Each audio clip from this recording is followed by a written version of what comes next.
அருட்பெருஞ்சோதி அருட்பெருஞ்சோதி தனிப்பெருங்கருணி அருட்பெருஞ்சோதி தென்னாடுடைய சிவனை போற்றி எந்நாட்டவர்க்கு இறைவா போற்றி அம்மையப்பனை வணங்குகின்றேன்.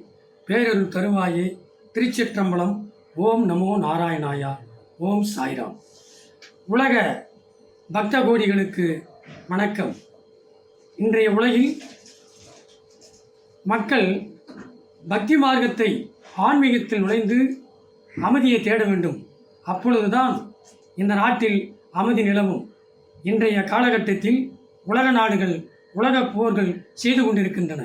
இதற்கு காரணம் என்னவென்றால், அந்த ஆன்மீகம் அவர்கள் மனதிற்குள்ளே நுழையவில்லை.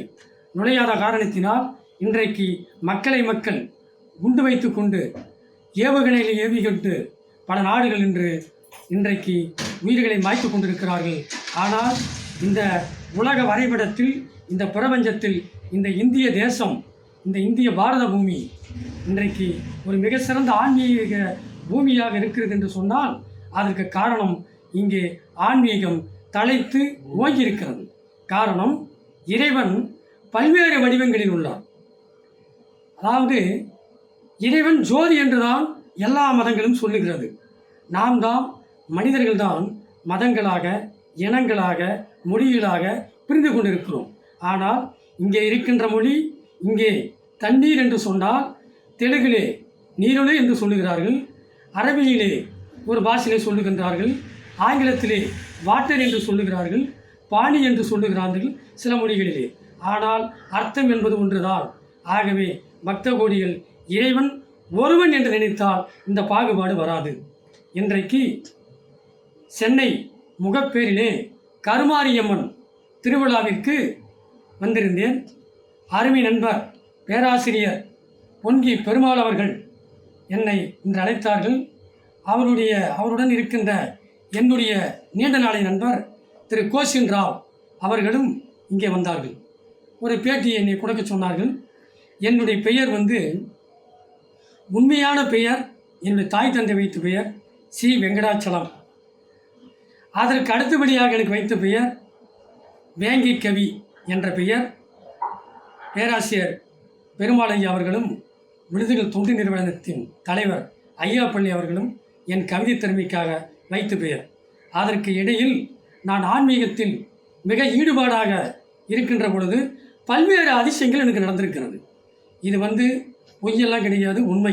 இதற்கு ஆதாரம் இருக்கிறது, சாட்சி இருக்கிறது. திருவள்ளூர் மாவட்டத்தில் பாலச்சந்தர் என்ற ஒரு தமிழ் பேராசிரியர், அவருக்கு உடல்நிலை சரியில்லாமல் கொரோனாவிலே படுத்து கொண்டிருந்தார். என்னிடத்திலே அவர் ஒரு பிரேயர் செய்ய சொன்னார். சிவபெருமானை வேண்டி ஒரு பிரேயர் செய்ய சொன்னார். நான் வீட்டிலே செய்தேன். அவர் உடல் நலம் பெற்றார். நலம் பெற்று என்னை எப்பொழுதும் ஐயா என்று தான் நினைப்பார். திடீரென்று எனக்கு மகா குருஜி என்று நினைத்தார். நான் என்னங்க திடீர்னு மகா குருஜி என்று அழைக்கிறீர்களே என்று கேட்டேன். ஐயா, நீங்கள் குருவுக்கெல்லாம் மகா குரு, என் மனதில் பட்டதை சொல்லுகிறேன். ஆகவே நீங்கள் மகா குருஜி என்று பெயர் சூட்டினார். அந்த பெயரை என் ஆன்மீக பெயராக வைத்து கொண்டேன். சமீபத்தில் நான் சேலத்திலே பணியாற்றிவிட்டு என்னுடைய பள்ளிக்கல்வித்துறை வளாகத்தில் அரசு தேர்வுகள் இயக்ககத்தில் B4 செக்ஷனில் பணி செய்து கொண்டிருக்கின்றேன். அங்கே நான் முதலாக தவ முனீஸ்வரர் என்று ஒரு ஆலயம் இருக்கிறது. அந்த ஆலயத்திற்கு சென்ற பொழுது அந்த மரத்திலே நந்தி உற்பத்தியாகி இருக்கிறது. அந்த நந்தியை பார்த்து அனைவரிடத்திலும் காட்டினேன். அனைவரும் வணங்கினார்கள். அதற்கு பிறகு மக்கள் என் மீது சந்தேகப்பட்டார்கள். ஆயிரக்கணக்கான அதிசயங்கள் நடந்து கொண்டிருக்கிறது, டெய்லி நடந்து கொண்டிருக்கிறது. நான் வெற்றிலையிலே கற்பூரத்தை ஏற்றி வழிபாடு செய்தால் அந்த குலதெய்வம் எனக்கு காட்சி தரும். இது உண்மை. இது மற்ற மாதிரி நான் எதுவும் பொய்யெல்லாம் சொல்லவில்லை, நடக்கக்கூடிய உண்மைதான். அப்படி என்னுடைய அலுவலகத்தில் அந்த கோவிலுக்கு ஒரு நாள் சென்றிருந்தேன். அங்கே சந்திரசேகர் சுவாமி குருக்கள் அவர்கள் என்னை கூப்பிட்டு அழைத்தார்கள். அந்த நந்தியை ஒரு ஃபோட்டோ எடுத்து அதை கோயிலில் மாற்றினேன். பிறகு எனக்கு அடிக்கடிக்கு பாபா சீரடி சாய்பாபா அவர்கள் காட்சி கொடுத்து கொண்டிருக்கிறார், ஏதாவது அன்னதானம் போடலாம் என்று சொன்னேன். அவர், நீங்கள் அன்னதானம் போட தேவையில்லை, மைசூர் பாக்கு கொடுங்கள் என்று சொன்னார்.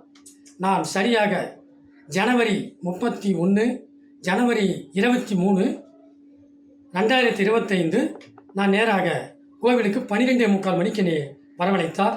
அங்கே சென்ற பொழுது அந்த கோயில் முன்பாக ஒரு கப்பு சாம்பிராணி வைத்திருந்தார்கள். நான் எதேச்சையாக போய் வணங்க சென்றேன் பாபாவை. அந்த சாம்பிராணிக்குள் சீரடி சாய்பாபாவுடைய உருவம் அப்படியே தெரிந்தது. அங்கே இருவரை காட்டி அதை பார்க்க செய்துவிட்டு நான் உடனடியாக அதை என்னுடைய செல்போனில் ஃபோட்டோ எடுத்தேன். அதற்கு பிறகு ஜூலை 31, 2025 நான் பாபாவை வணங்குவதற்கு நிற்கின்றேன், வணங்குகின்றேன்.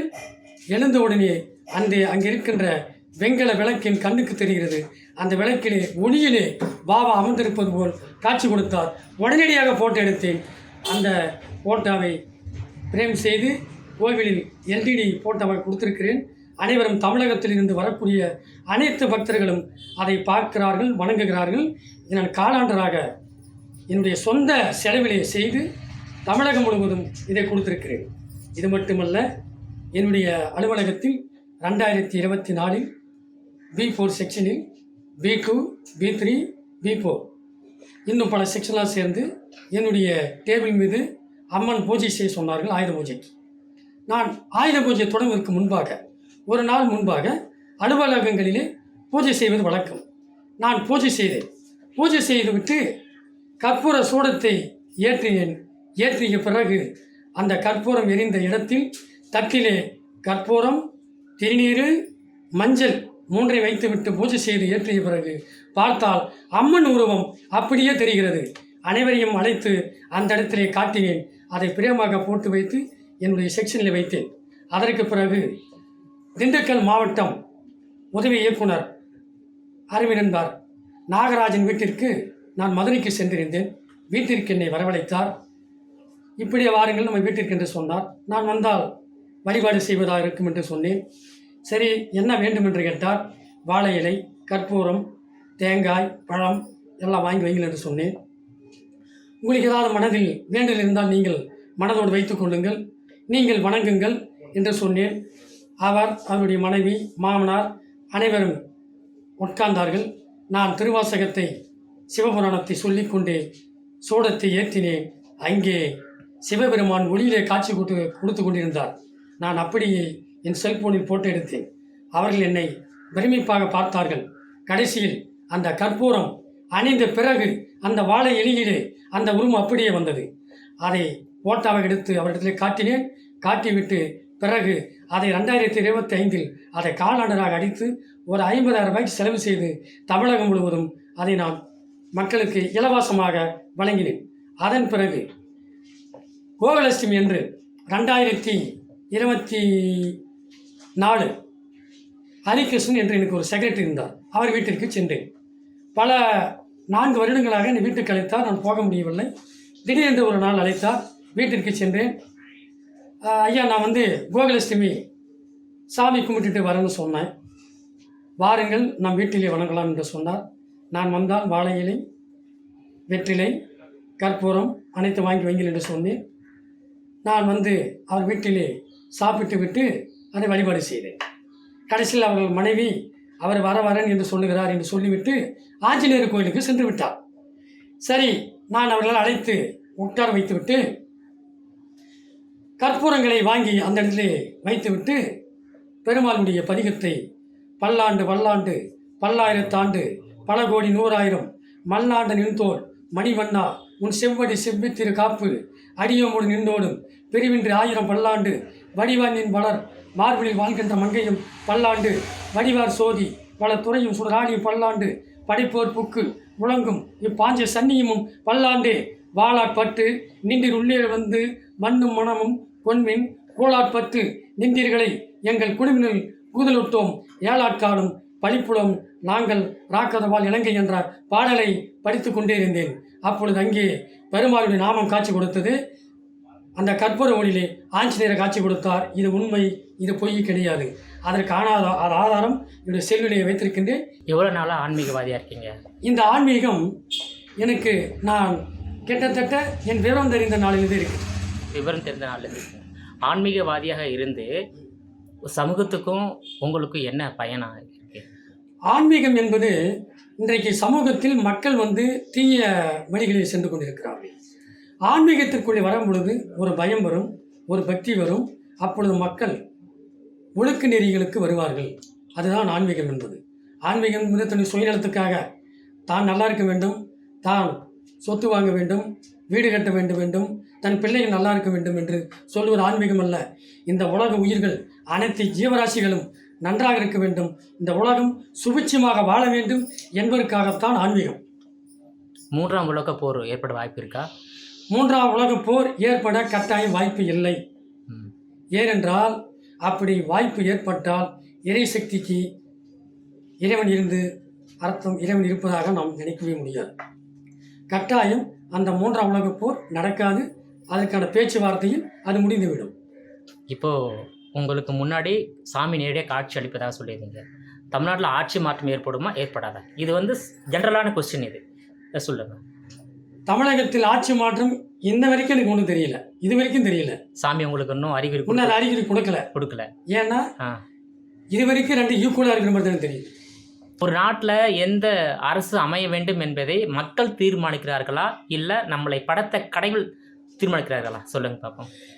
அதாவது ஒரு நாட்டில் ஆட்சி அமைய வேண்டும் என்பது முதலில் மக்கள் தான் தீர்மானிக்கிறார்கள். அந்த மக்கள் தீர்மானிக்கிற பொழுது 50 பாகத்தினுடைய மக்கள் தீய எண்ணங்களை கொண்டவர்கள், 50 பாக மக்கள் அந்த நாட்டில் நல்ல எண்ணம் கொண்டவர்கள். இருவரும் சேர்ந்துதான் மக்களை தேர்ந்தெடுக்கிறார்கள். கடைசியில் அந்த ஆட்சி நிலைக்க வேண்டுமா, அந்த ஆட்சியாளர் நிலைக்க வேண்டுமா என்பதை தீர்மானம் செய்வது இறைவன். வேற ஆன்மீகத்தை எதிர்க்கக்கூடியவர்களுக்கு நீங்கள் சொல்லக்கூடிய கருத்து என்ன? ஆன்மீகத்தை ஏன் எதிர்க்கிறார்கள் என்று சொன்னால், இந்த நாட்டில் ஏழை பணக்காரன் என்ற பாகுபாடு இருக்கிறது. அந்த ஏழையாக இருக்கின்றவர்களுக்கு தனக்கு எதுவும் கிடைக்கவில்லையே, கடவுள் நம்மளுக்கு எதுவும் செய்யவில்லையே என்ற ஒரு ஆதங்கத்தில் எதிர்த்து கொண்டிருக்கிறார்கள். இரண்டாவது, கடவுள் மறுப்பாளர்கள் என்று எனக்கு தெரிந்து யாரும் இல்லை இருக்கிறாங்க. அனைவரும் சொல்லி கொண்டுதான் இருக்கிறார்கள். நான் என் அலுவலகத்திலே பார்த்திருக்கிறேன், என்னுடைய நண்பர்களிடத்திலே பார்த்து கொண்டிருக்கிறேன். இல்லை என்று சொல்லிவிட்டு உள்ளே சாமி கும்பிடுவர்கள் நிறைய பேர் இருக்கிறார்கள். கடவுள் 3 நிலை: அருவம், உருவம், அருவுருவம், அருவம். இந்த 3 நிலை இந்து மதத்திலே சொல்லப்படுகிறது. உலகத்தில் எங்கேயும் இல்லை. முதலில் இந்த உலகத்தில் உருவாக்கப்பட்டது சனாதன தர்மம், இந்து மதம். ஏனென்றால் இது யாரால் உருவாக்கப்பட்டது யாருக்குமே தெரியாது. என்ற வரைக்கும் யாரால் இதை அழிக்க முடியாது, அழிக்க எந்த கொம்மனாலையும் முடியாது. காரணம் என்னவென்றால், இந்த இந்திய தேசத்தில் இருக்கின்ற மக்கள் அனைத்தையும் கடவுளாக பார்க்கின்றார்கள். அல்லாஹ் கோயிலுக்கு போவார்கள், இயேசுநாரை வணங்குவார்கள், பிள்ளையாரை வணங்குவார்கள், மாரியம்மனை வணங்குவார்கள், சிவபெருமானை வணங்குவார்கள், விஷ்ணுவை வணங்குவார்கள். எல்லாமே கடவுளாக பார்க்கின்ற சகிப்புத்தன்மை கொண்டவர்கள்தான் இந்த நாட்டு மக்கள். அதனால்தான் இந்த நாட்டிலே பல்வேறு இனக்குழுக்கள், பல்வேறு மொழிகள், பல்வேறு ஜாதிகள் இருந்தாலும் கூட இந்த மக்கள் சகிப்புத்தன்மையோடு ஒற்றுமையாக இருக்கின்றார்கள்.